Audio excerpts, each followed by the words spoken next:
I want to thank everyone for coming out. How you doing, sir? Welcome back. Did you have a good trip? Yes, sir. Awesome, awesome. Glad you made it back safely. And we'll wait on Commissioner Johnson to come. But thank y'all for coming out. First off, this is the second panhandling ordinance meeting work session where we know this issue is an issue affecting every district. There's a lot of business representation here today that we'll hear from as well, that will give you the opportunity to speak for a few minutes. But I think it's important to see all the nonprofits in the room as we talk about the Give That Change That Counts program and what impact that'll make, who is at the table, who maybe is not at the table yet, maybe, and then some further explanation on those that are at the table and what, how this homeless panhandling issue affects your mission moving forward. I think it's important that we all get on the same sheet of music on this issue from a nonprofit standpoint. We make sure that everybody is heard, and we want to give you that chance to be heard today, and that we work together on this issue. This is not just an issue for the commission. This is a community issue. This is a law enforcement issue, and we need to work together to make it better. So we're going to start off with the agenda, and I'll turn it over to the administrator to start off with the GDOT letter, and then we will let after the give change that counts is when we'll let the speakers speak. And I'm sorry I didn't mention that, and then we'll do the path forward at the end. So, Thank you, Commissioner. Thank you, Commissioner Frantum. I, too, am encouraged by the support that we have here today, not only from the community, but also from various nonprofits in the area, to include the Salvation Army, Golden Harvest Food Bank, United Way, representatives from the Augusta Housing Task Force, and several of our hoteliers are also here because, as we know, the issue of panhandling and homelessness in Augusta affects all of us from the top down and from the bottom up. And so to start, I wanted to recap by showing you a copy of the letter that Augusta received from GDOT as it concerns homeless individuals under the bridge. In other counties and communities, not just within our state, there have been issues of homeless individuals starting fires under bridges. This fire or fires surrounding these structural areas cause not only safety concerns, but also infrastructure damage. And so this letter was sent September 24th, 2019 to Chief Pat Clayton within the Sheriff's Office. So this also gives us some additional leverage in keeping homeless individuals from harboring under our bridges. Okay, Administrator Dowse, as a follow-up to this letter, if a citizen sees this, what is the call to action? What do they need to do? What number do they need to, if someone from law enforcement wants to answer this, or is it the 821 number? Like, what is, because I mean, the community's going to hear this letter, see this letter, it's going to be talked about on the news. What is the call to action for the citizens if they see any activity like this? Sure. So because this would not be considered an emergency, we do not want to direct citizens to contact 911. There is a non-emergency number, and that is 706-821. 1080. This again is the non-emergency yet urgent phone number for the Richmond County Sheriff's Office. And as Lieutenant Silas stated to us previously, that there are ordinances currently on the books that can prohibit such activity, and this also includes harboring under our bridges. And thank you for that. And I think it's important messaging, you know, moving forward as we talk more about this, and, you know, hopefully we can get GDOT to maybe put some signs up as we discussed last time, any form of notification that the citizens understand that the 821-1080 numbers, you know, where to direct us if you see something, and a call immediately. So thank you. Thank you for that. And next, under ordinance concerns, July 8th of 2021, you all should have in your packet. And Ms. Natasha, can you also add this to the screen for those in the audience to view as well? This was a letter sent by the University of Georgia, their First Amendment Clinic School of Law, back in 2021 to the Augusta Commission, as well as Mayor Davis at the time, regarding Augusta's panhandling ordinance. we have had a secondary conversation with the First Amendment Clinic to discuss additional options that Augusta can do surrounding panhandling. We've also met with some communities that have struggled with similar issues. One of the ideas is to offer day shelter options to Augustans that suffer with not only homelessness issues, but also just our unhoused and unsheltered population. That is an item that Housing and Community Development can speak to because that is in the works. However, it's not ready for primetime television at this moment, but we do want the commission as well as the public to know that we are continuing our efforts to ensure that while our homeless population may have somewhere to sleep at night, they may not have somewhere to go during the day. And again, as I stated before, we have representatives from the Housing Task Force that could speak to this. And as we spoke during our first meeting, we discussed the ordinance that was presented by Charleston, South Carolina, as well as the ordinance that was presented in Dublin, Georgia. So the ordinance, let's go to the one in Charleston. Can we talk about that one, Samuel? About, just for those that are maybe not heard our first meeting, what it was, and then based on your research of this ordinance, is this something that the commission could move forward to the next committee cycle? Thank you, Commissioner. Samuel Meller, Senior Staff Attorney. So I've reviewed the Charleston ordinance. Some of it doesn't have to do with panhandling at all, palmetto vendors and other peddlers. So that's purely commercial activity. So there's a lot in here. However, we'll talk about a couple elements in the Charleston ordinance, but I think that my answer is going to be the same as it was last week. First, there was a requirement that all solicitors be licensed by the county prior to engaging in solicitation activity. That is, again, that's a content-based restriction based on First Amendment protected speech, and that would be likely struck down. There are other regulations that are that don't have, again, the evidence-based strict scrutiny level that federal courts are looking at right now. Simple bans on obstructing traffic, simple bans as to time, simple bans as to where you can solicit. Without all of those elements, without the strict scrutiny, compelling interest of public safety and proof that that is a problem in this community by police reports,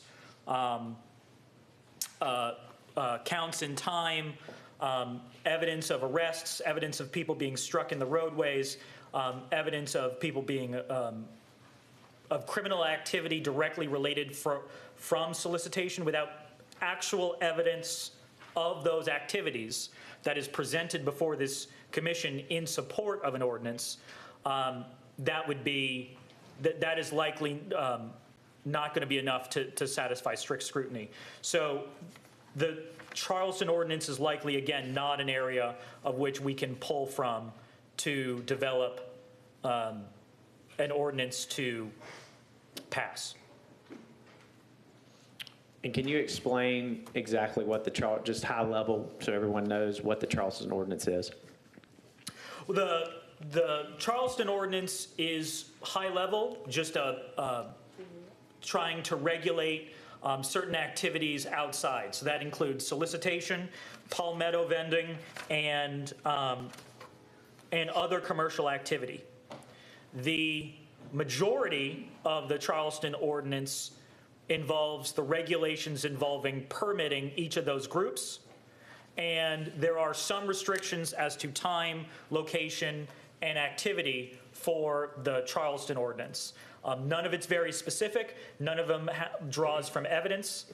And so there isn't a whole lot here that I can draw from that would be different from, say, the previous discussed Columbia County ordinance. A lot of those things match up except for time.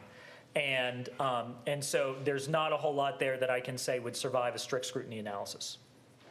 Okay, it'll be Commissioner Garrett. Thank you. Sam, I appreciate your feedback on both of these. Just one, well, actually I have a few questions, but the first one is, you referenced the Columbia County, you referenced the Charleston ordinances.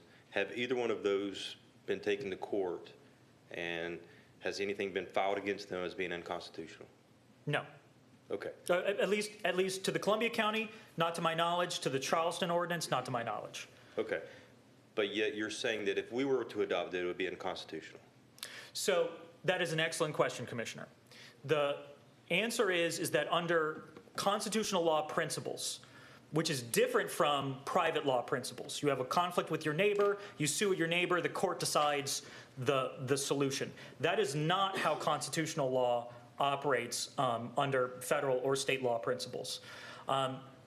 The principle here is that when an unconstitutional law, ordinance, activity is done, it is void when it is passed, regardless of when a court actually declares it to be so. And for protected constitutional rights, such as protected First Amendment activity, the courts have regularly said, both in the state of Georgia and in federal courts, that the constitutionality of these kinds of the rights protected are so important that when it's declared unconstitutional, it's declared unconstitutional not just to the person who sued, but to everybody, and can strike down the entire ordinance. It is not a relationship between a private individual and the state. It is the entire public versus the state. And so the concept here is that an unconstitutional ordinance is unconstitutional the moment that it's passed. Additionally, Says who?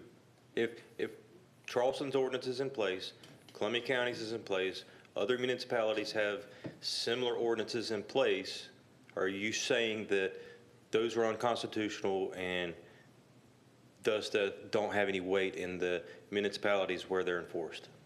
So I will say that if someone were to challenge, so what I do as an attorney, especially when things are unsettled, as this matter is, because the law changed so drastically in 2015, I am giving you what we believe is the most likely result based on what would happen if this ordinance is challenged. Based on my research, there has been no ordinance that has been upheld since 2015 across the entire United States. Every single ordinance has been struck down. There was one ordinance in the 10th Circuit that was upheld, and that one case was then overruled in 2 subsequent cases by the 10th Circuit. So I am making a prediction that these matter based on the law that has been demonstrated across the entire United States, based on the 2015 case of Reed versus Gilbert, that if this was challenged, it is likely that it would be found unconstitutional. I can't predict what a judge will do. I can't predict what the United States Supreme Court will do. As we know, they change the law all the time. I'm just trying to give you best predictors for if a challenge comes. So what is your suggestion as our legal representation here? What do we need to do to move forward, if anything, or are we just wasting our time having these workshops? I mean, this is an issue that has been ongoing, and you talk about the rights of those that are panhandling, those that are interfering with traffic. What about the rights of the people who are on the roads, who are having to dodge these people that are stepping out, those people that their properties are being impacted? What about their rights? At what point do we stand up for the rights of the people that are actually trying to do things in the right manner? So I will say that my analysis is one of legal and legislative. I am trying to give the commission the best possible advice based on the constitutional law that is across the United States. The truth is that for the past 25 years in Georgia, it has been considered a protected First Amendment activity to engage in panhandling. And the federal courts have been recently rigorously protecting that right. As to the balance of rights and privileges, I'm doing my best on a legal analysis. That is a question of evidence and a question of, that's a question that's beyond what I can do for you. And you still didn't answer the question about what do you suggest we do? There are a lot of people in this room that can give you guidance as to what to do. For practical, actual resources, I know that we had a meeting, that the administrator had a meeting with the National Homeless Task Force that gave some solid to-dos. It's just that it would be, again, it's very difficult to legislate an answer to this problem as opposed to develop alternative solutions to legislation to solve them. Okay, Attorney Brown. Commissioners, I agree with Attorney Miller. We have previously discussed this matter. But to Commissioner Garrett's question, like does anybody else have any rights other than panhandlers? Yeah, there are rights. There are ways to restrict certain behavior, but it's not based upon them panhandling. The problem with what is being sought is that panhandling, what you're really doing is the same thing you're doing if someone is on the street want to preach about Jesus. You can't regulate people's activity based upon what they are saying. And if you can't stop people from talking about Jesus on the street, but you can stop people from talking about anything at 12 o'clock at night if they speak so loudly, but you can't regulate the content.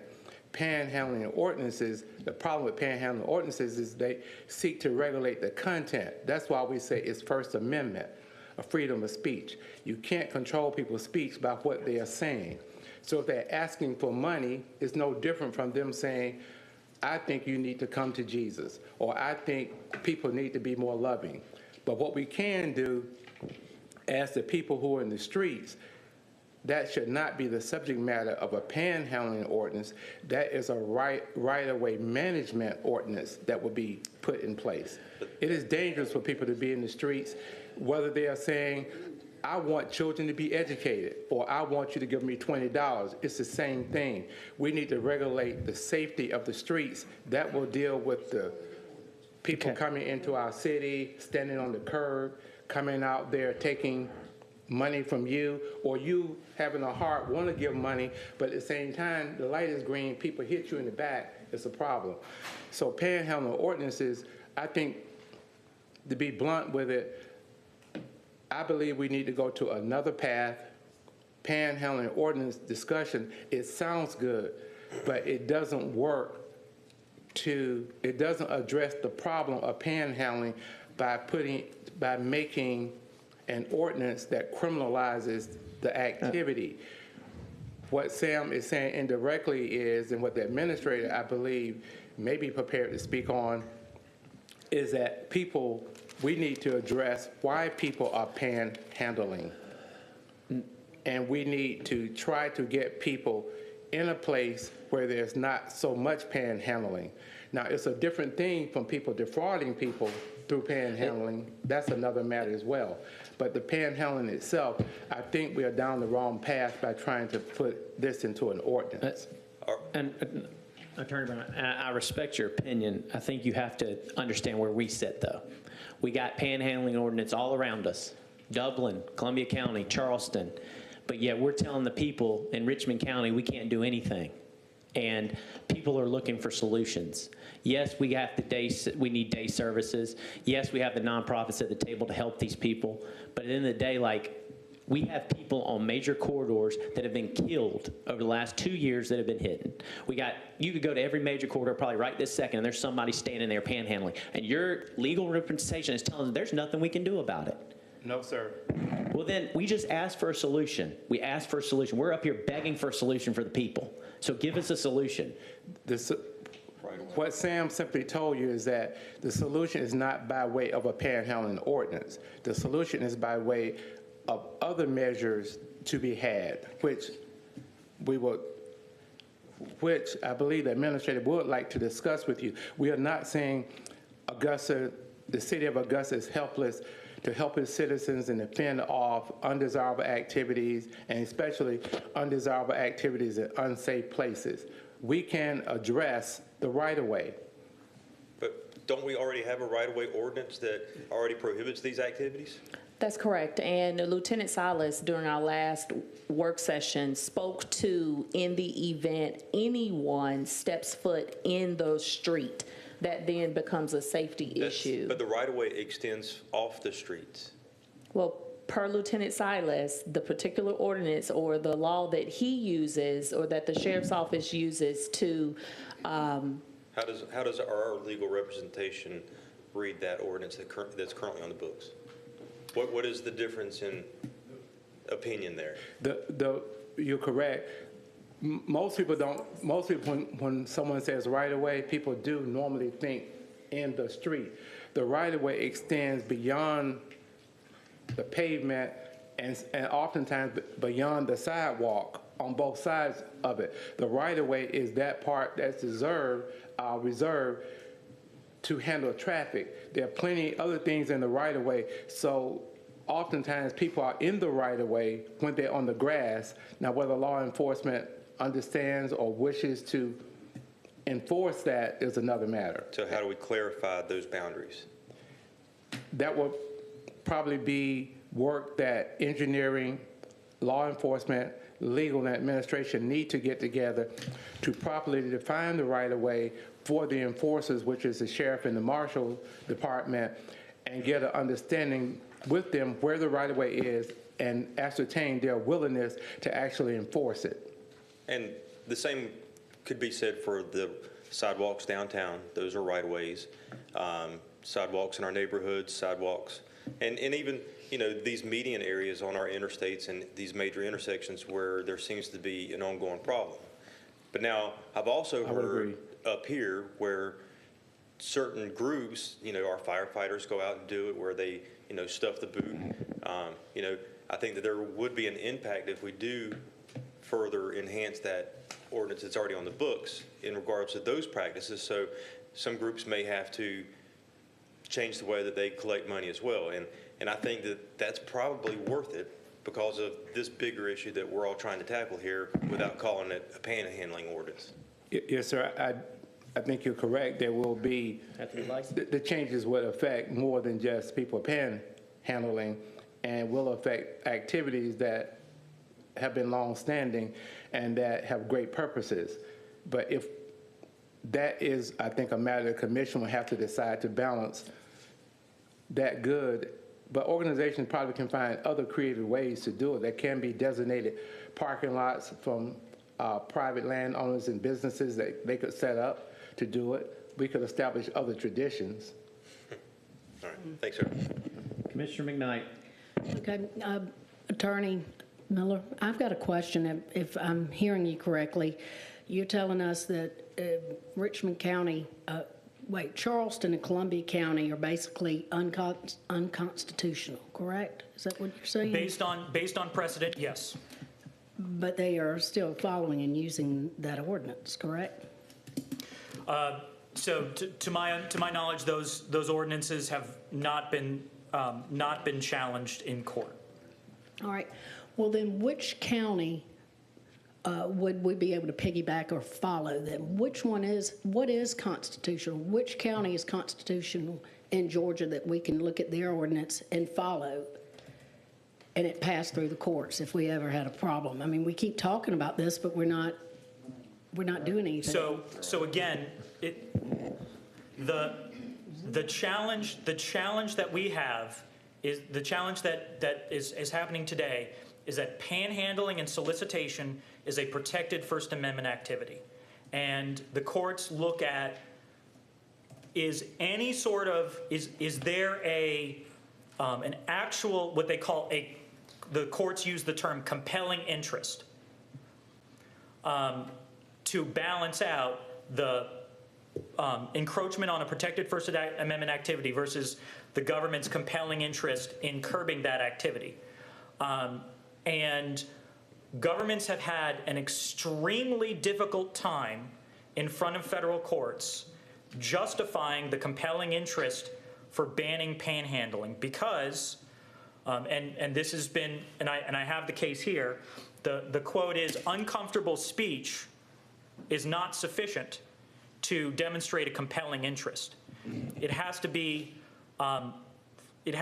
public safety, and it has to be absolutely demonstrated by evidence that this is the least restrictive means for getting the goal of curbing promoting public safety while curbing the First Amendment activity. And governments have had an extremely tough time in front of federal courts and state courts in proving that they had a compelling interest in curbing that First Amendment activity.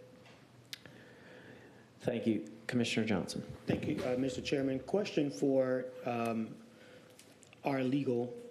If we were to, in the perfect world, in some folks' mind, in the perfect world, we were able to craft some type of ordinance to give folks what they're asking for. What would be the means of enforcing that ordinance? We're talking about Charleston and Columbia County not having constitutional ordinances.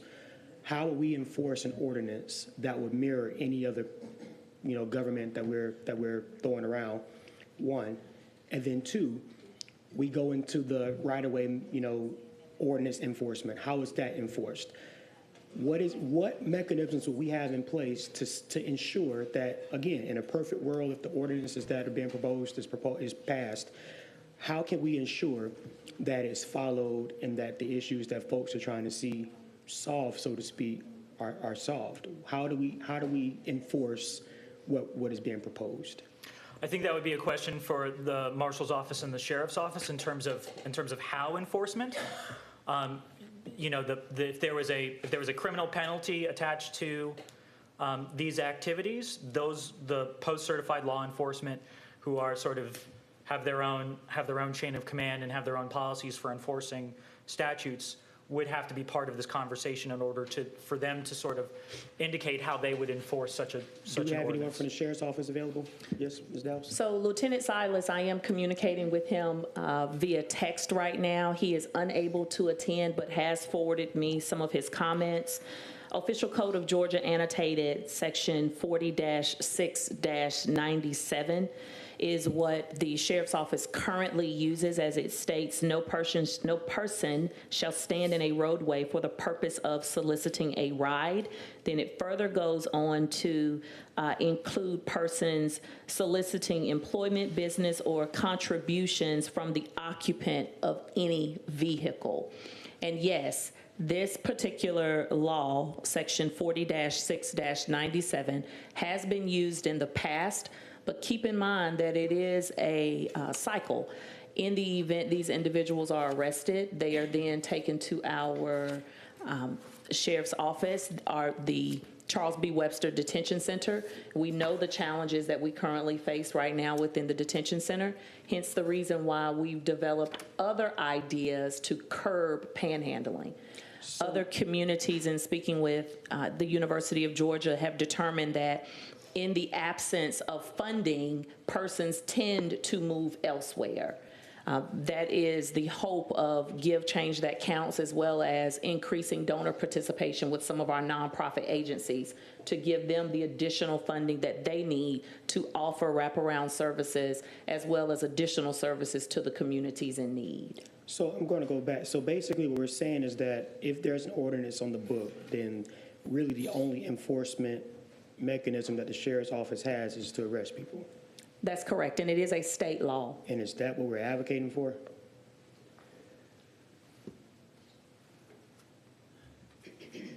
Exactly, because that's not the answer.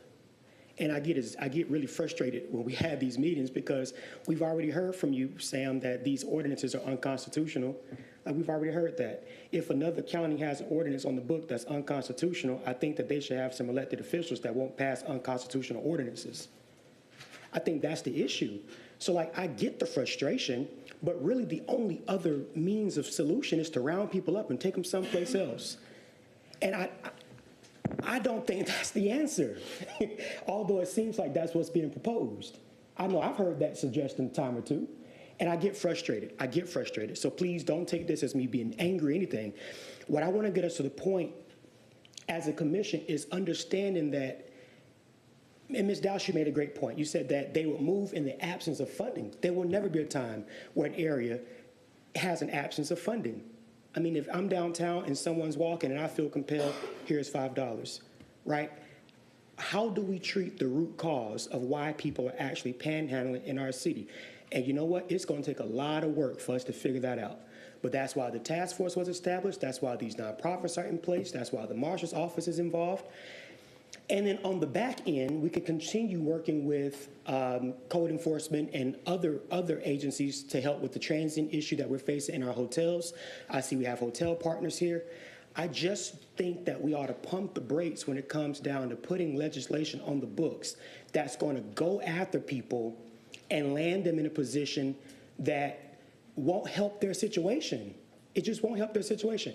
We went out to Webster a few weeks ago and saw that you have people out there just waiting on trial. You have people out there for years, just been out there for 4 years, 6 years, waiting just to be seen in court.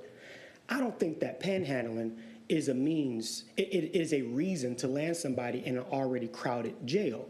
So what I have suggested, what I'm going to continue to suggest, and I think that this is a good segue into the Give Change That Counts conversation, is that you have so many organizations in the city of Augusta that have been trying their very best to do this work for decade after decade, and they're nonprofits. Being a nonprofit CEO myself, I understand that it is extremely hard to raise money as a nonprofit. They need that help. They need that support from us. I keep saying this every time we have these conversations, that the task force is meeting, the task force is meeting. We have had more conversations about this panhandling ordinance than we have about actually housing people, and that frustrates me. So I want us to get to that point, right? I want us to get to that point because we already see that there's nothing else we can do from a legislative standpoint. So what initiatives can we champion? We talked about tiny homes. There's not a single tiny home built yet. We're talking about container homes and accessory dwelling units. It's going to take a year to get us to that point. We're talking about a day center. I believe the HCD is ready to present on that at a later date. But what initiatives are we putting in place to say, hey, we've exhausted all of our efforts, we've exhausted all of our resources, we're doing everything that we can, we have an affordable housing fund, we have what we need in place. If we can honestly say that we've done that, then okay, let's go down this road. But until we've exhausted our efforts into making sure that programs and other things are stood up, like what Ms. Dowse is trying to present before going down this road, I would caution us from doing that. Because at the end of the day, this is going to incarcerate people for having need. I've said it once, I've said it on the news, I've said it up here, and I'm going to keep saying it until I'm blue in the face. People are going to go to jail because they don't have, and it's going to be because of us passing an ordinance. We stand on that. You can't. You can't. So these meetings, like Commissioner Garrett said, is a waste of time. Let's push programs. Let's support the efforts of the task force. But it's easier to throw stuff on the agenda and fuss about it. Let's work within what we've already worked so hard to create. And I'm done.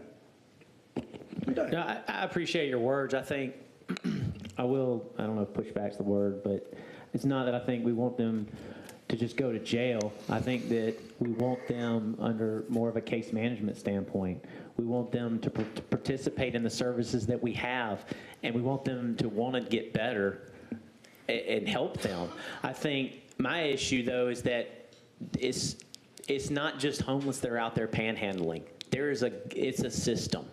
And what in this government can we do to stop that system? Maybe it isn't an ordinance. Obviously it's not, because we keep hearing it. But what can we do to agitate these people to move to a different, not being Augusta anymore? Because I think that is as big of the issue for me, and what I see and what I hear, and we owe it to the community to have these discussions, whether we get an ordinance or not. We have to show that we're talking about. We have to bring the people to the table. We have to talk about services. Me and you have talked about a day shelter and how it needs to happen, and we need to have, I think it should be a SPLOST 9 project, frankly. I'm not going to be here, but I think it should be. Because it's the only way we're going to make this community better is by helping the people. And if they don't want help, they got to go. I don't want to jail people, but at the end of the day, we have a responsibility to the community to turn every page and help and help these people. And we know our jails are full. We know we have a problem with our jails.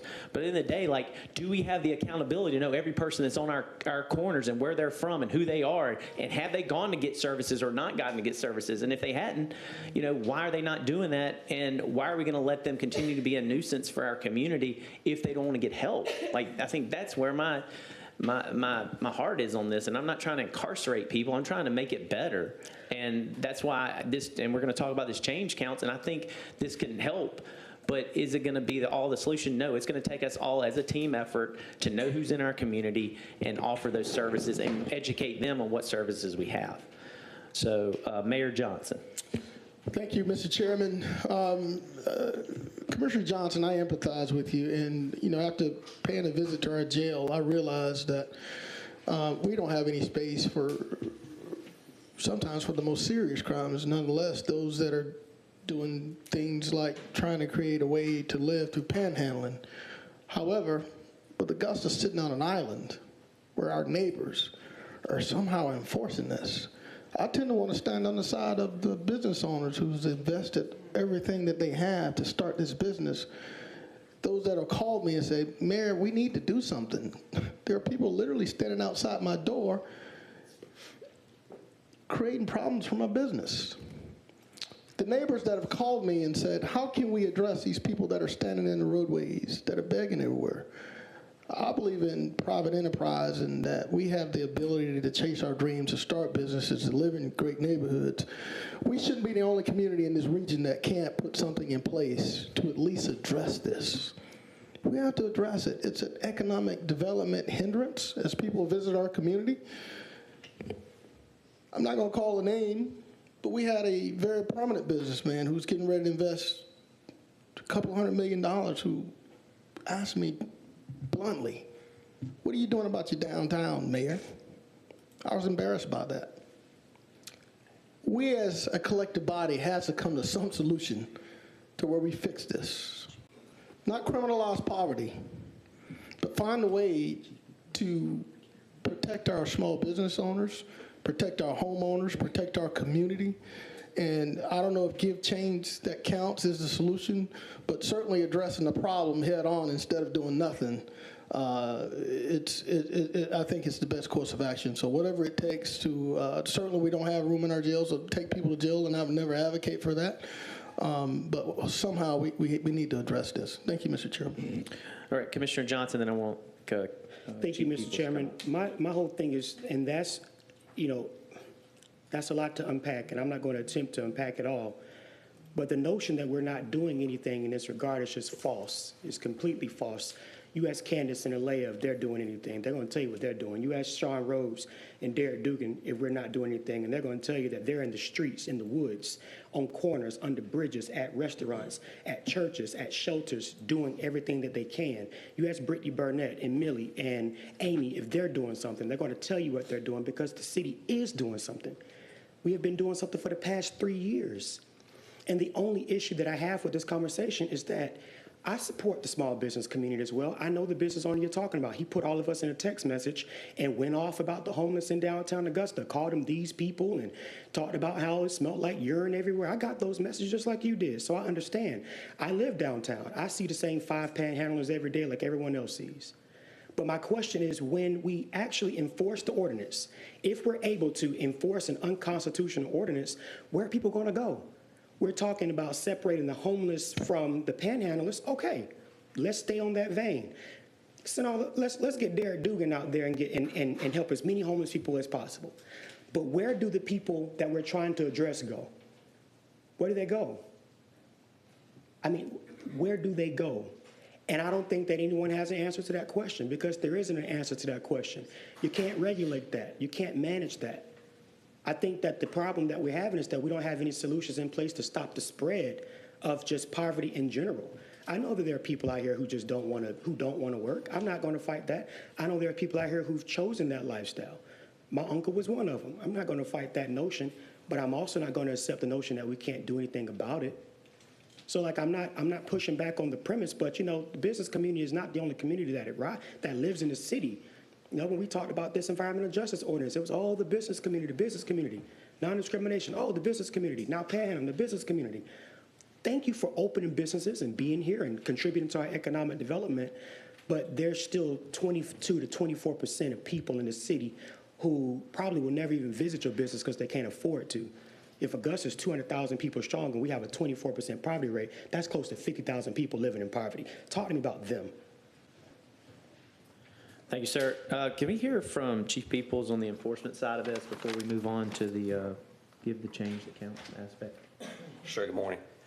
I just want to make sure everyone here understands what enforcement looks like for us. And I believe, even though the sheriff isn't here, I don't want to speak for them.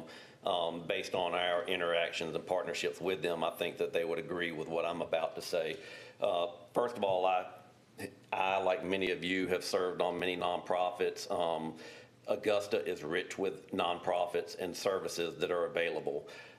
Enforcement does not look like, if you were to pass an ordinance of any description, enforcement would never look like a police officer pulling up on someone panhandling and arresting them and taking them to jail. It would look like much what our duties look like now that are non-enforcement related. We are basically acting as case managers for a lot of these folks. These are folks who, for whatever reason, are choosing not to go and seek the services that are available in this city. And for whatever reason, this is the path they're choosing. When you talk about, in the nonprofit world, a holistic approach, enforcement must be a piece of that. There must be teeth that encourage people to move out of the situation. So even in an era where you would have a ordinance that is constitutional and that you could enforce, we would never get out and say, all right, you can't be here, you have to go to jail. We would do like all of our officers do and explain to them the services that are available, the options that they have, and that this is not an option. Please don't do it again. And they would receive many warnings. I agree with the commissioner. There is no putting anyone in jail for this should be the last option because it doesn't fix anything. But the courts can play an important role in forcing someone to take a step, and that they can, they can force alcohol and drug treatment. They can force and mandate mental health care that is maybe not being sought. But so there's got to be an enforcement piece with the holistic approach. I don't believe that the sheriff would want his jails filled with people who are panhandling, and that's not the desire here. The desire is to have an additional piece to help motivate people to choose what services are already out there and available to them. Thank you, sir. Commissioner Johnson. Thank you. And I want to add to that because last year or year before last, I believe it was last year, we went after some congressional directed spending to start a mental health court in the city. But we didn't have all of our documentation together, so we missed the deadline. But I agree with you wholeheartedly because that's something that we put in the Homeless Task Force plan to make sure that we stood up some type of mental health court through state court, to where if somebody's engaged in these types of activities, we're not throwing the book at them.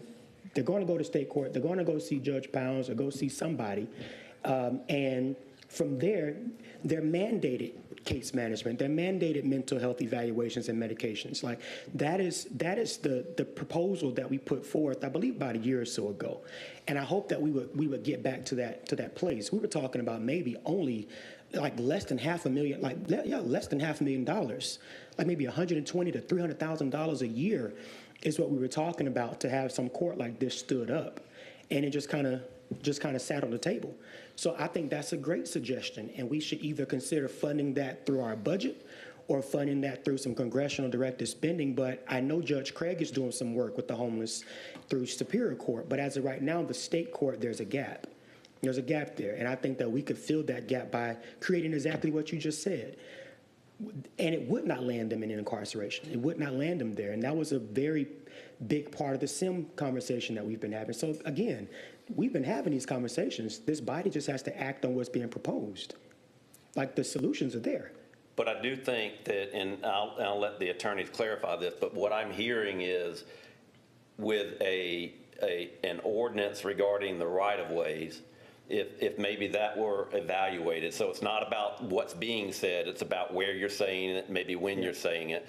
That an ordinance with that would give us tools to help motivate people, again, because I don't think, the sheriff is gonna tell his people, hey, go out there and get them all in jail. Like, that's not gonna fix anything, but what it does do is, and there's a huge piece that's missing here on the case management side. There's no one that is walking with these people. Our officers are doing it. Their own personal time, they're investing their own emotions into these people and trying to help them. And so none of them want to put them in jail, but we do need to be able to say, you can't be here anymore. And right now, we can't do that. We can't even walk up to them and say, you can't do that. So I just want to make sure that that's clear, and maybe the attorney could clarify what I was saying about the right-of-way, because I think that's what they're saying. Hey, you can't restrict panhandling, you can restrict time and place. Okay. Commissioner Garrett. Chief, would increased signage at some of these problematic intersections, in regards to panhandling, just, hey, this is not allowed here, and state the code that's already currently on the books, would that kind of thing help stem some of this, or? I think you have to have, again, I'm throwing out this buzzword for nonprofits, a holistic approach, and that's part of it. Because you have to be able to, educate the public, educate the offenders. That's the education piece has to be there. All right, the services have to be there. The alternative to what you're doing has to be in place, and then the enforcement has to be in place. So, I don't know how much benefit the sign would be, but I do think that the education piece is a piece that is mandatory. Or maybe a reminder to those that do continue to give to these people that are on these intersections. And, those of us, I'm on the streets all day long, making calls, and I see the same people. They just happen to be at different intersections. They're in shifts. And right. so, as Commissioner Franham was saying, it's almost a system that they're working of, we're going to be here today, and then we're going to go over to this section tomorrow. And we know that that's the way that they're making their livelihoods, and that's creative, I guess. But then so I think you have a wide range. I think you have those folks. I think you have folks that are literally trying to get maybe to the next meal and don't want to utilize the services that are available. I just think like any other population, everybody's an individual, and so you've got, different characteristics for all of them. Absolutely. Yeah. Okay, thank you, sir. Thank you. I appreciate it. We're going to move on to give that change that counts aspect. Administrator, we'll start with you. And we'll revisit the path forward after. Thank you, Commissioner. Give Change That Counts is a current initiative that is underway in Savannah, Chatham County. It is spearheaded by the Chatham County Task Force there, in which they have claimed success from the onset of their program. Augusta, instead of recreating the wheel, Augusta has instead presented to the commission an option for us to collaborate with Savannah just in name recognition only. In this particular case, we will be operating our educational campaign under the same name, Give Change That Counts, but our business model will be slightly different in that we are set up to have beneficiaries as well as supporters. I have Danielle Hayes, who is my public information manager. I would like for her to speak on an expanded version of what we talked about last time. So we don't want to go over what we went over last time, but as directed by the commission, you wanted us to have various partners here that will be participating with the program, as well as those that will be beneficiaries of the program. I would also like to point out that we did invite individuals from Love Centered Ministries. However, because of the time constraints, they were unable to be present here today. So Ms. Hayes, will you please discuss Give Change That Counts and a little bit about how the program will work? Again, this is an educational campaign. Thank you, Mrs. Dallison. Good morning. Again, Give Change That Counts is a public awareness campaign, and the goal of this is to educate our public that not everyone that's homeless panhandles, and not everyone that's panhandling is homeless. So we want to educate them of that and also of the great nonprofits that we have in our community that do provide these critical services to those who are homeless or feel the need to panhandle in public spaces. Just to answer some of the questions that came up from the first work session, Savannah did receive a 25% reduction in community complaints and 911 calls related to panhandling. We also added in a fourth location that we would push this campaign. So those 4 locations, again, would be downtown Wrightsboro Road near Augusta Mall, Peach Orchard Road, and Washington Road near the I-20 corridor. We have already developed our version of vetting nonprofits, because I'm sure if we move forward with this, other nonprofits who do provide wraparound services for the homeless population, they will probably want to come on board. So that document has been presented to the administrator and our legal team as well as finance. So that is under review. But that's pretty much where I have now. And again, we have identified beneficiaries, those who would receive financial support from the community, as well as partners who would help us amplify the message.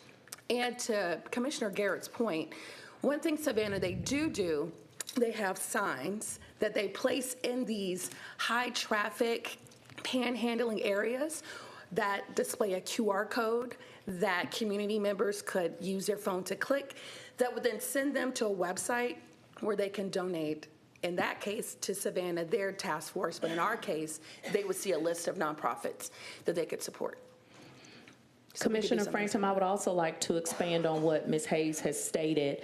Augusta will be employing not only social media advertising, but also print media, as well as billboards and our TV industry as well, to help push out the word. The funding that we have allocated for this project is not in addition to our current budget. Those are funds that I have sourced within the administrator's office current budget, and that's exactly what that $25,000 will go towards. If you don't know, marketing efforts are expensive. This idea also spearheaded from a project that the Salvation Army previously did, in which they passed out business cards. While that will also be part of it, we've hoped to garner the additional support of those partners by spreading the word a little bit further throughout the community, with the goal of essentially choking out those individuals that support this activity. At the same time, one of the byproducts of panhandling is litter. Oftentimes, individuals, maybe even the homeless, maybe even just individuals or visitors or some of our own residents, have a tendency to litter. And by doing so, I have included in the administrator's proposed budget the expansion of the Marshal's Office litter program from twice a month to 3 times a week. By doing so, the Marshal's Office will be able to assist with litter pickup in those high traffic areas that Augusta has that for some reason continue to be unsightly, such as areas around Washington Road and Sutherland Mill, and also downtown Augusta. I've already mentioned the day shelter options. While that is not a SPLOST 9 project, we are not yet at a point to be able to divulge all of the details, but once again, day shelter will offer some additional services for those individuals during the day. And thank you for that update. My question is around the agencies that will be listed in this program. Will it be agencies that are providing homeless prevention, or is it agencies that are providing direct services? So it's a little bit of both. Right now, we have the Augusta Rescue Mission, the Garden City Rescue Mission, Golden Harvest Food Bank, Love City Ministries, the Salvation Army Center of Hope, and United Way of the CSRA. Please note that it will be up to the donor to determine where they would like for their funds to go. Augusta is just acting as a conduit, one, to spread the word, to assist with educating the public.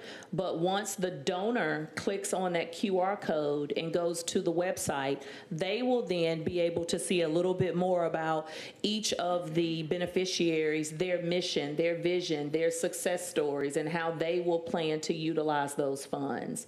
Augusta will then be able to track how much money has been received as a result of this program, as well as continue to receive updates and reports from these nonprofits on how those dollars were utilized and how their existing services benefit the community.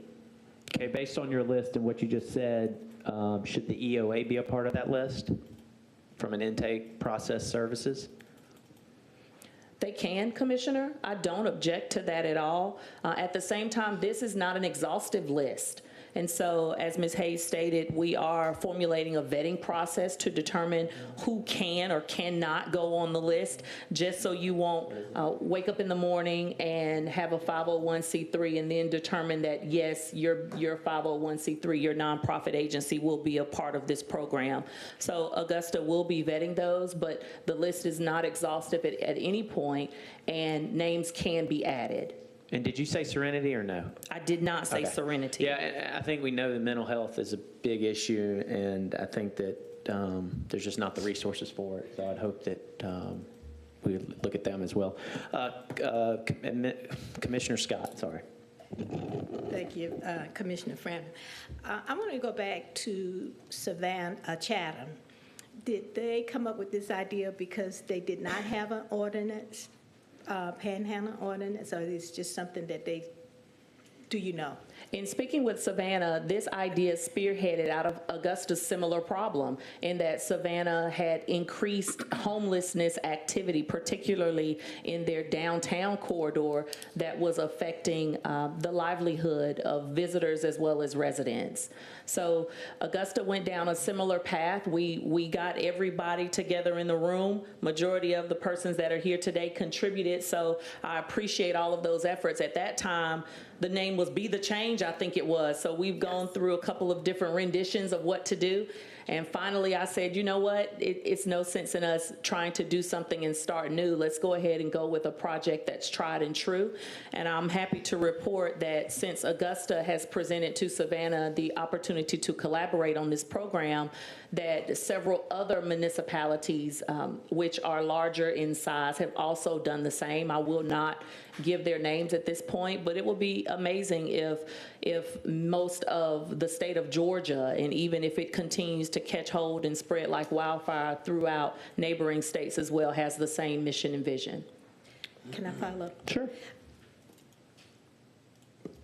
Also, you said that the list of people that are non-profits that's on your list is not exhausting, so people can actually, are they applying? Do people know where to go to get information about the program, and who's doing the vetting?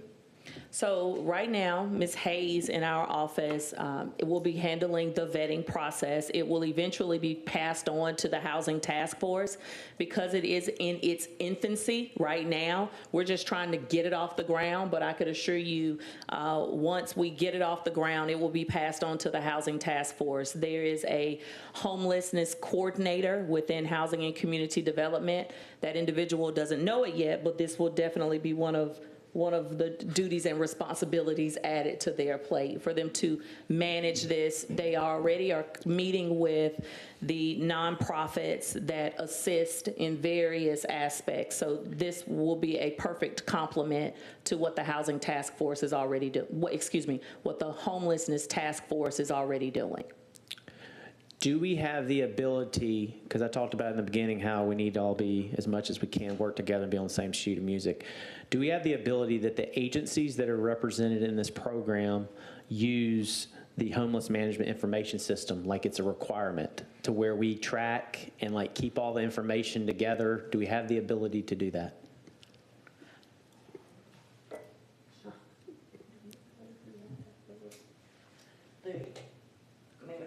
We developed that program. Can you come to the mic so everybody can just hear? Sorry. No worries. Yeah, speak on that when he went up. Okay. Because you know I've been sick and Oh, sorry. laryngitis. That's okay. Sorry. So basically, we did develop, unfortunately, law enforcement does not have access to HMIS, which is the national database for the homeless. I know very little about that, so that's about it. So we developed through our IT a database to maintain data and complaints as they come into 311. We do the majority of that through 311. And it basically keeps up with the individual, where they're at the time of the engagement, in any other personal information. If they have a trade skill, then we actually go back and search that information. If a contractor calls and says, hey, I'm looking for somebody that knows how to frame a house, I can go back in our database and put house framer, and it'll pull up. And I just did this the other day. We had 12 house framers in that database, and we were able to try to connect them with that individual. But all I can tell them is this is where I saw them last, basically. But we do maintain that data and keep it up to date. I mean, we're in there every day. Commissioner, I think your question was, do we have the ability to require the nonprofits? Oh, I'm sorry. I totally misheard Yeah. that. Do we have, could we require the nonprofits that are engaged in this program to use the database so that we keep? We could encourage, I suppose. And I see Derek raising his hand as Yes, well. he knows a so lot more about this Yeah. than I do, Can y'all. you- I'm sorry. Can you speak to this as Sure. well, please? I've been asked this question numerous times about if there was one thing that would help significantly, and this is my personal opinion. The HMIS system is provided to Housing and Economic Development through HUD funding. Thank you. Through HUD funding, Housing and Economic Can you Development. state your name and where you work? Oh, sorry, Derek Dugan with the Salvation Army. HUD funding provides the Department of Housing and Economic Development with the HMIS database that agencies that are contracted to receive government funds with the city must provide that data to. And so EOA, the Marion Barnes Center, the Salvation Army, Golden Harvest, any direct service provider who is having direct contact with a client shares information of what services have been provided to them by the differing agencies, which allows the coordination so that all of our nonprofit agencies can communicate. And so enabling many of these smaller agencies that do critical work but may not have access to that database, I have long believed is a critical step and something that can be more effective in helping people if the data is shared. Okay. Okay. Thank you. Can you, while you're there, can you speak on the bus tickets for anyone that doesn't? Oh, sure, absolutely. I spoke to this commission about 2 years ago about these, and I've spoken around the city. I have a big stack of these. I have about 40 more of these on my desk in my office, speaking to the business owners, hoteliers, everyone in the community. To the purpose of what we're talking about with this initiative, one step of that, and Salvation Army is very supportive of this initiative. One key step, though, is for the people who want to receive services at the Salvation Army, at the Center of Hope. At the Center of Hope, there are two agencies, the Marion Barnes Homeless Service Center and the Salvation Army. Those are the 2 points of intake for homeless services in Augusta. That is the starting point. So anybody that wants to receive services, begin casework, get in the HMIS system, starts at 1384 Green Street. We have these produced. These are information cards. They say what services are provided. They say all services are free of charge, because many people panhandling will say that they need money for services. They need money to stay in a shelter. That is not true. All services are free of charge.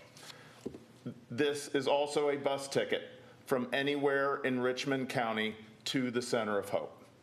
So somebody requesting help, saying they need services, they need food, they need clothing, they need shelter, they need access to the network of homeless services in Augusta, there is transportation and information in these cards. If the population of Augusta-Richmond County, every person in this city had these cards, and if the people, and this was the only response Richmond County people in need of help or requesting help received, they would have access to those services, or they would try to find it elsewhere. And we want to make sure that everybody who wants help can get it. And if they do not want help, they know they are not going to get it in Richmond County. And this is one step of this information process. Thank you. Appreciate that. Is there any other questions before we move on to the next aspect of this? And this will be on the agenda Tuesday, right, for approval? The change? Yes, it will. That's what I thought, because I think we moved it to the next commission cycle, didn't we? Yes. Receive it as information and Right. to have this work session. Okay, well, can we make sure it's on there? Because you'll get the approval, I'm pretty confident. Okay, so we have some businesses here that we want to give you 3 minutes to basically come up and kind of voice your concerns publicly, just because I think it's important we hear from you. I know a few that are here. The Hilton Garden Inn, if you're here, the representative, you want to come forward? Is it you? Okay. Yeah, go ahead. Finish. Just introduce yourself. I think everybody knows you, but. Thank you very much, sir. Mayor, Commissioners, Mr. Chair, Benish Brown with Destination Augusta, and thank you so much for this meeting today. I think some very compelling comments have come from across the dais. This is about partnerships, and I think in a way what I hope you will see that although we wanted to make sure that you heard from the business community, from the state, everybody really wants to find a way to help those who've fallen through the gap find their way up. But there's a reality that we're seeing some increased aggressiveness. We're seeing some issues that are bringing concerns about personal safety with employees at our businesses. So as we think about partnerships, although you will be hearing some things of grave concern, but I think you'll also find an engaged and active business community that can help be a part of this solution too in certain ways, plugging in with partnerships with some of the nonprofits. So thank you for those who are here, and you do have a list of those who would like to share with you some of the things that are happening as a part of this overlap of both panhandling and the unhoused, and just the issues that you all and we all together are trying to address as a community. Thank you very much. Thank you, sir, and thank you for what you do. Hilton Garden Inn representative, if you come forward and announce your name, your entity, and then you'll have 3 minutes.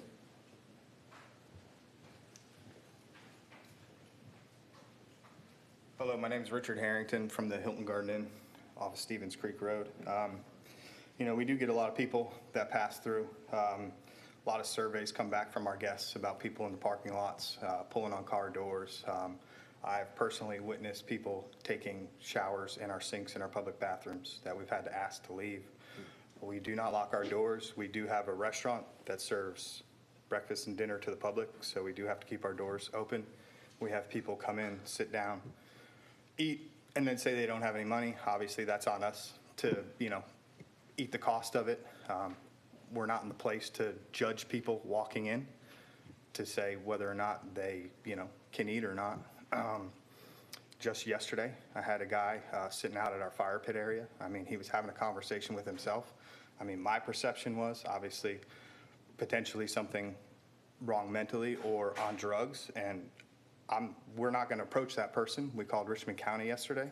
The response time was over 20 minutes. He finally walked away over to the Sheraton and disappeared behind the fence to the other hotel next door. So, it's one of those things. I've had a guest walk down to the Raceway. He came back without a wallet and a bloody face because he's been jumped, walking down to go get whatever he needed at the gas station. So, the corridor area right there, it's got a lot of activity.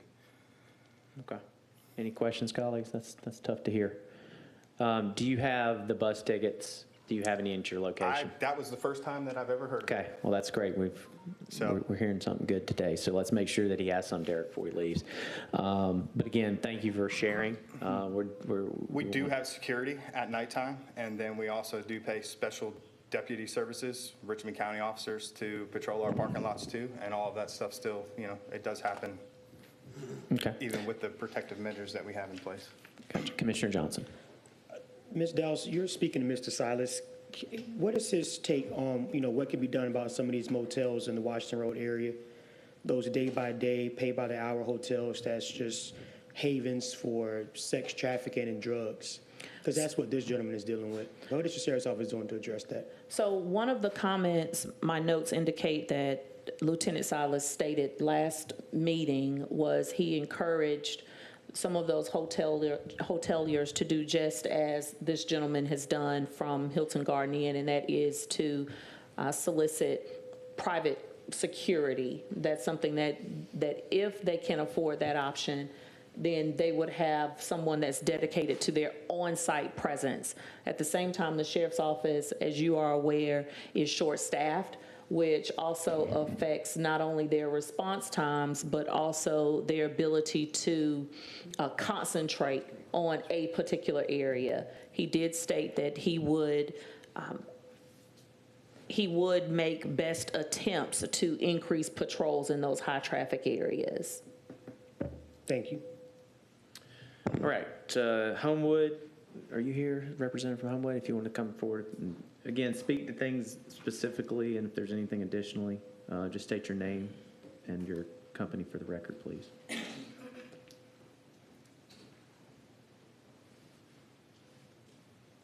Hello, I am Julia Gray, and I'm the general manager of the Homewood Suites right there on the Stevens Creek Road near the I-20 corridor. I'm actually a native of the Augusta area and went to Westside High School, grew up in the Richmond County area. And I will say that I-20 corridor didn't used to be as rough as it has been. Initially starting in the hotel industry, I started in that Stevens Creek Road area. And to return from what is the downtown area, there is a significant increase in panhandling, mental health issues, safety, security concerns, not just for what are the guests that are coming to the Augusta area, but also the staff that live and work in this area. Having had several issues just in the last year of concerns that we've worked as a little community to resolve in that corridor, but still having several issues with, hiding and picking through like our dumpster area. All of our hotels have enclosed dumpster areas. We lock our dumpster at night. I mean, just the sheer issues from people going through picking in that dumpster. My girls for the breakfast team, they can't come out and empty their trash after breakfast just because they're not sure who's going to be near and or scoping through the dumpster area. We have a lot of bushed areas over in that I-20 corridor. I am on a private drive, and I can't tell you how many times I've moved homeless families, communities out of just the corridor between ourselves and our neighboring business, which is a liquor store right beside us. And I will tell you, I mean, the gentleman who owns the liquor store does his due diligence to keep as much of the trash away as well. We've done trash pickups as a team throughout that area. We scope the parking lot. We go as far as out to the Stevens Creek Road area, and there's constantly trash that's thrown back out there. I mean, it's almost a daily project that I'm having to send my staff hourly out there to clean up. And it's one thing that, you can't expect any one person to go out there and fix. We go out there as a team to resolve that. I second to what Richard said. These people are often becoming aggressive, serious mental health issues, leaving needles and things like that in our stairwells. I mean, that's constantly having to walk just to make sure we're not going to injure or have a safety concern for one of our guests as well. Second, the extended response time to calls. It doesn't matter how urgent the call is, how much that guest is screaming in our lobby area.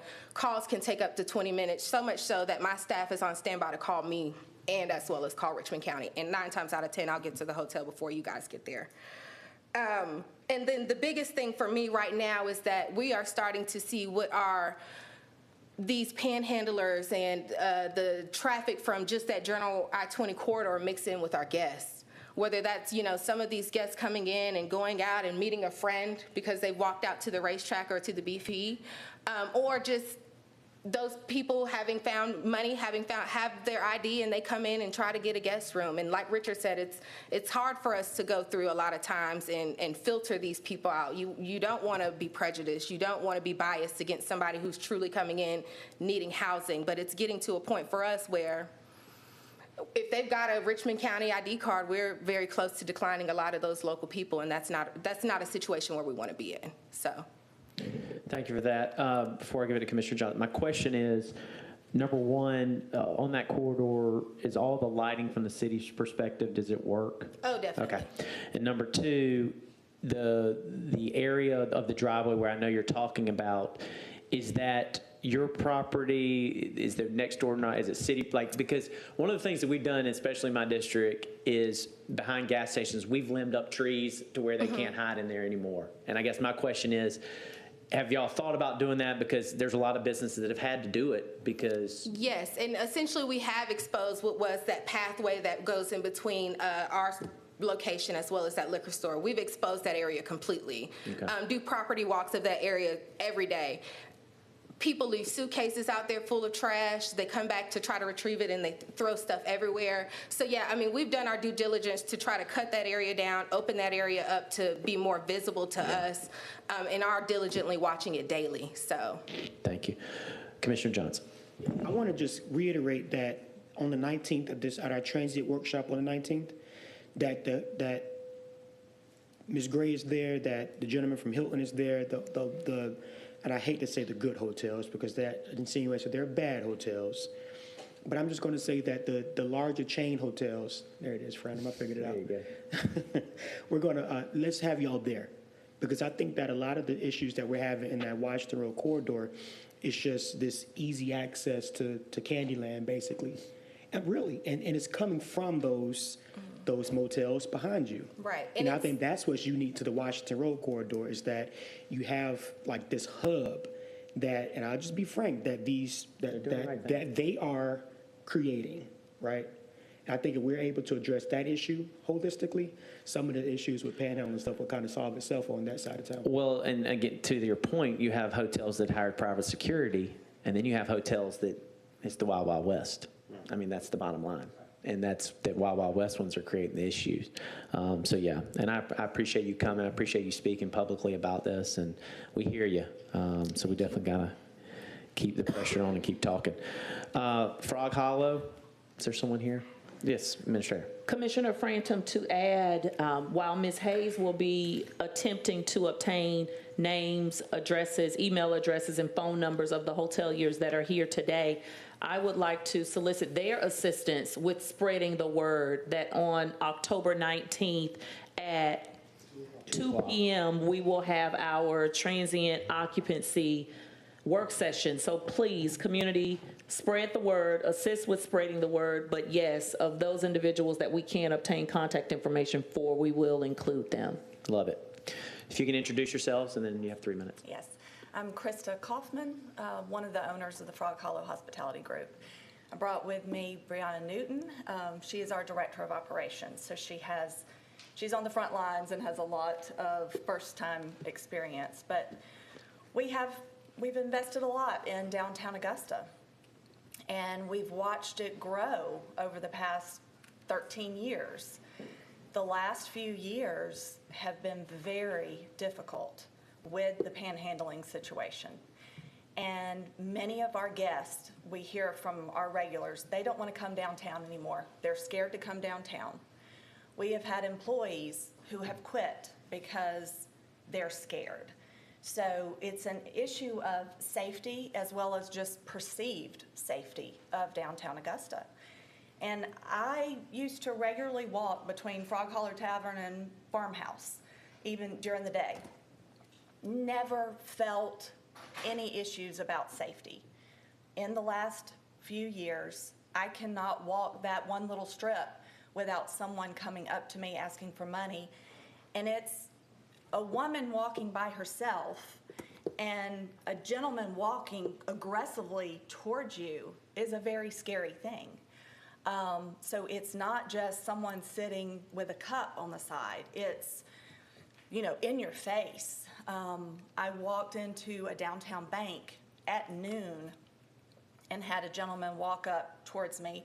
I waved my hand and said no and walked in, and he verbally was cussing at me for not giving him money.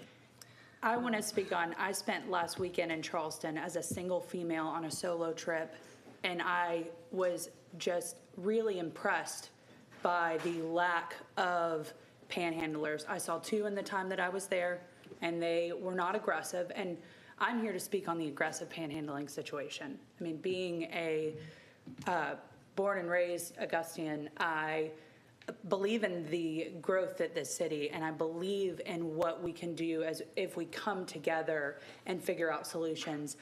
We have to meet all these people with empathy and hospitality and say that there are resources from them to use. I love the bus tickets. I'd like to take a stack with me because, I do think that change that counts is an excellent solution. There are multiple things that we have to do in order to create, a new Augusta. I've dealt with outside of the panhandling, these are individuals, Calvin and Terry, I know them by name. These are gentlemen that I'm sure you guys see on a daily basis, that they do not want to seek out that change. But, when a nude woman walked into my restaurant at 7 o'clock at night, completely naked, and I had to clothe her and send her with Richmond County. That's a situation that nobody wants to be put in. And to have to speak to our guests to say, I'm so sorry, come back and see us. For 6 weeks, we called Richmond County to let them know that there was a gentleman living in a corridor beside Craft and Vine at the corner of Ellis and 12th, and something needed to be done about it. And we were left on deaf ears. Myself, my general manager, my cook, our director of culinary, our owner, her son called multiple times, and this is the gentleman who shot a Richmond County officer and was killed, and he was killed by an officer. And these are things that can be avoided if we're being proactive. And I just want to ask to be proactive and what we can do as business owners and residents to help with this and bring solutions to the table. And I appreciate that. I know that the commissioners, though we don't, we set budgets for the sheriff. We don't control the sheriff's department. But we are a voice for you. And I know that the commissioner that represents your district, he's always engaging, has a line to the sheriff. And I would just say that I don't know if you called him, but I'm just saying, don't stop. There's other people to call. Because at the end of the day, that's a serious situation that possibly maybe could have been avoided based on the feedback y'all just said as well. And we're here to help. And I tell people all the time, if you see something, say something. In my district, people send me text messages of pictures of people with their cards. I got one on Sunday, the guy. And then, of course, when we're involved, it does help kind of elevate a little bit. Unfortunately, that's the way the government's set up here. But, make sure that you engage us as well, because I know that we would help. To hear you call that many times and nothing happened. Well, and then to have, we have to keep our staff safe and have, and let people know that it's safe to live and work in downtown Augusta. I believe it truly is. And this is just, if we continue to work together and however we can help spread the word, if and when Give Change That Counts, that campaign runs, we'll make T-shirts, we will do whatever we can to help with it. So yes, and we have so many guests that when they come in, they do want to help. But that's not really helping the overall issue. And I know we're on a time crunch, but I do want to speak to, we also, we personally reached out to Terry, and, he's a habitual aggressive panhandler, and said, hey, we'll give you a job. We had him dishwash for a week in our restaurant, and he stole from us, and we had to let him go, and he's back on the streets. I don't want you guys to think we're just here to complain. We want to help bring solutions to the table and be a part of how we can make this change. And I appreciate those comments. That's important, Commissioner Johnson. Yeah, I agree. Terry is schizophrenic, and he's not going to survive at your job. He's just not. He's schizophrenic. And that is why what I've said since the beginning of this meeting is that we can keep having these, y'all aren't telling us anything we haven't already heard or that we haven't experienced already. The issue that we have is that if someone doesn't want to go get these services, what do we have in place to help ensure that they get some type of help? We don't have anything in place right now. So I get what you're saying. I sit on my balcony and look at the Frog Hollow group every day. I know exactly where y'all are, around the corner. I haven't felt the same fear that you feel walking from one space to the next. I don't feel that, but I have been panhandled. I've been cursed out. I understand that. And what I said in a few meetings prior was that we understand the call to action. We see it every single day, right? But I just want to keep employing everyone here, and mostly this government. I want to employ the government to really look at ways to offer alternatives, because we're going to keep hearing these stories. We've seen the messages, we've heard the text messages, we've read the messages, we've seen the emails. So like, we know the issue, and we really do appreciate your testimony. Unfortunately, what's going to come out of your testimony is just simply your testimony. Because there's nothing that we can give you right now to say, okay, well, this is the alternative. Because we haven't, like you said, been proactive in creating those alternatives. So I hope that through your testimony, and perhaps others, I have to leave here shortly, so I think I'm going to miss a few. But I think that the biggest part here is we need to go to the table and find alternatives. Because I don't want this picture painted that downtown is not safe, because it's not. I feel very safe downtown, very safe. I can't wait to get back down there after I leave this meeting. But the point I'm making is, I get it. I get it. They get it. Everyone gets it. But what I don't think we're getting is just that there's a need for an alternative, like ASAP. Like, this is, in my mind, an emergency. I don't have a problem with the $25,000 for a Give Change That Counts, but I think that we can take that money through that program, and instead of giving it to nonprofits, we just give nonprofits a set amount of money. They deserve it. Just give it to them. And then we use this program to raise money to help fund services or help fund alternatives. I don't know, I'm just brain dumping. But Krista, I appreciate you. Yeah. Brianna, Thank I you. appreciate And you. however we can And like I help, said, we're here. we're going to figure out a solution. I'm sure of that. But I don't want us to paint the picture that downtown Augusta is the Wild Wild West, because it's really not. Absolutely. But I definitely understand. And the gentleman that lost his life, that was a mental health episode. It was. That did not have to end the way that it ended. 100%. If we had a mental health unit to go out like we asked for in the task force plan, that gentleman would probably still be alive today. So it goes right back to that same point I'm making. We've got to fund something. We've got to put something in place to make sure that the burden is alleviated. And that is the key. That is the absolute key, because the panhandling that we're talking about on corridors, that's not happening in downtown. The panhandling in downtown is absolutely homeless people. The Washington Road, other areas, much different type of panhandling. But downtown, completely homeless. But that's all I want to add to that. I just want to tell y'all thank you, because I do appreciate what y'all do, and I enjoy that good brick oven pizza. So keep making it. Thank you. Appreciate it. All right, Millie, we'll give you like 2 minutes real quick, and then I want to do a path forward real fast, seeing if we can do something before we leave. So real quick. Good morning. I appreciate the opportunity to just add to. I'm not going to add anything to this conversation, because you're right. Commissioner Johnson, you know this. We know this. We've had multiple conversations about it.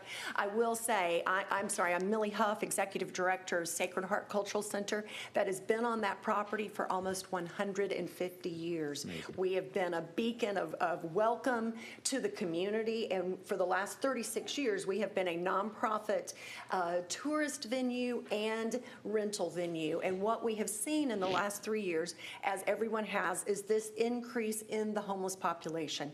Now, we're in a little unusual situation because we still look like a church. And so we have many of those homeless people that come to Sacred Heart looking for support, spiritual support, not service support, that we turn away, sometimes a half a dozen a day. Now, we're fortunate that we've been educated. We know how to send them to Salvation Army and all. But the one thought I do want to leave with y'all as you consider this, and Commissioner Johnson, you and I have talked about this many times, there are no easy solutions, but the situation has escalated for us to the point, for the first time in 150 years, we've become private property. We've had to put signs up on our gates that it is private property. We have to lock our gates. I've just spent approximately $15,000 installing security cameras. We had to hire a private security officer for a period of about a month after that shooting, because it suddenly made everyone feel much more at risk in terms of what was happening with the homeless population. And so I know there are no easy answers. I thank y'all for addressing it. We have a great relationship with the sheriff's office, with the marshal's office, because we have to call them on a regular basis. We've had homeless people that have died on our sidewalk. I pay somebody to help keep up the property and pay, to pick up the trash that is created, but once we started finding drug paraphernalia and human excrement and used condoms and luggage and bedding and all that has been left on our property that depends on people coming for their weddings and their celebrations and their events. We need those guests. We're dependent upon that income, but we want there are 9 organizations and businesses that are represented on that square, that block, and with the staff and the guests and the visitors, it's a huge impact for us. So I thank you. I come to you and say, please let me know if there's something that we can do to support this effort. And I know there are no easy answers, but I thank you for considering it. I appreciate that. As we close here in just a second, Samuel, if you could come forward. When Captain Peoples was talking, he talked about where you're saying it versus what you were saying. Based on the current ordinances we have or don't have in place here, is there the ability for this government to put a right-of-way ordinance, or do we already have it, or what are your thoughts on that piece? I think that we already have a right-of-way ordinance, and so I don't think that it would be necessary at this stage to do more of that. And I worry that a right-of-way ordinance that isn't focused and well-written may be over-inclusive to activities such as simply walking or sitting down for a meal, or other activities that are perfectly normal but would have to be enforced in order for the application of the ordinance to be constitutional. Okay. Any other comments from the committee up here? Commissioner Johnson. One suggestion. I don't know if we have a plan. I'm tongue-tied now, sorry. That's a first. Well, I don't know if we have planned a third work session for this topic. But if so, I would like to really look at that plan that we passed 2 years ago and go down the list and see what progress we've made, and kind of gauge how much progress we need to continue to make through that plan, because I know there were some strategies that were employed. I'm not really sure how many of those have been checked off. So maybe we can use that as a path forward. And then also with our transient work session on the 19th, that might be able to give us a few more items to add to the path forward conversation as well. I think a lot of this just goes down to the effectiveness of our enforcement. And I don't know how we get there, but I do think we should revisit the roadmap that we have and see what we can do. And I agree. I just think that from the Marshal's Department and the Sheriff's Department, I feel like we got to, I guess, prove to them there's teeth there and they can do their job. And I think right now they think, oh, it's commission. Oh, no, there's nothing we can do. I mean, that's kind of what I hear, Yeah.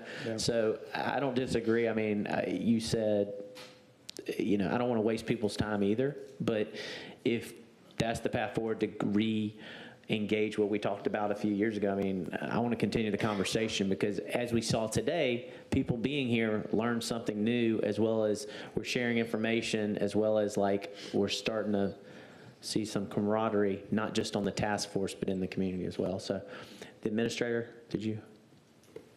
No, I just wanted to clarify or to get clarification regarding what Commissioner Johnson would like to see in a third work session. Would that still be? I don't want a third work session at all, but but if we have to have a third work session, which it seems like we're going to have one. Well, I thought about that, having an update at the next commission meeting, but I want us to have a chance to really dive in without real time constraints. So if we have a third work session, which it sounds like we need to, I would like to look at those strategies that the commission agreed to in 21 and see which strategies we've already been successful in employing. I know some of those strategies was, and I know Millie, this was something you were very, you were at I'm not going to say disadvantage, but you were in a tough situation. You were sandwiched in the middle of the EOA and the Center of Hope. We've moved one office to another. That was a strategy. So let's go down the list and figure out what have we done that we said we were going to do, and then let's gauge what's left to be done. So that gives us a clear path forward on what we can do to be proactive on some of these issues. Do you think we could do that on a committee cycle? If we don't restrict our time, you know, I know on committee cycles, there's a lot of things going on. So, I mean, I just think we're at a point where we can update the commission a little bit, as well as engage the commission, as well as like put it on a public services, maybe in November. That way they can research it a little bit more. That's just my general thoughts. Yeah, I don't have any opposition to that. I just don't want to rush it. So if that's enough time in the committee, then I'm fine with that. I just think we should revisit that in a public forum. I agree.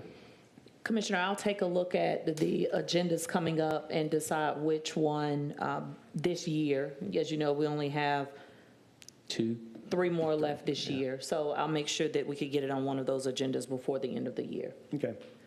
And I'd also like to suggest, very briefly, Mr. Chairman, I'm going to stop, I promise. I want to suggest exploring some type of micro grant program that we can create, just like we did with our small businesses back in during the pandemic. We took a set amount of money, we created this structure to where if businesses needed support, they can come and ask for that support. A panel did the vetting, and then the dollars were given. We did the same with the Black Chamber of Commerce. We should do the same with our nonprofit sectors, where homelessness and just nonprofit is concerned in general, because you have a lot of groups trying to do good work, and they just have a funding need. So while the Give Change That Counts is good, I want to make sure that they have a safety net that exists other than just the community giving, because if the community decides not to give, then they're not really going to be able to be effective. So let's explore some type of micro grant fund. Is that through HCD? Well, I'll leave that up to the administrator to decide where we get the money from, but we should create some type of fund that nonprofits can request dollars for. Specific to the issues we're trying to address, whether that's poverty, hunger, panhandling, job skills trainings, whatever the case, whatever we think that our brothers and sisters on our streets need to get off the street into a better way of life, we should create a fund to help support organizations that support those efforts. Because truth is, we can't do it all up here. Yeah. No, I agree. And I think HCD seems like a likely avenue. Absolutely. Administrator, do you have anything, closing comments or anything? I do. Commissioner, I would once again like to thank all of our business partners, our nonprofit partners, our department partners, as well as the Augusta Commission. I definitely think a lot has to be said for all of them taking time out of their busy days to weigh in on this topic that we know is important to everyone. So thank you for answering the calls, literally responding to the emails, having your input. It is greatly appreciated. Yeah, and just on behalf of commissioners and Commissioner Johnson and everyone that was here, Commissioner Garrett, thank y'all for coming, and we look for brighter days ahead, communicating and engaging. Thank y'all.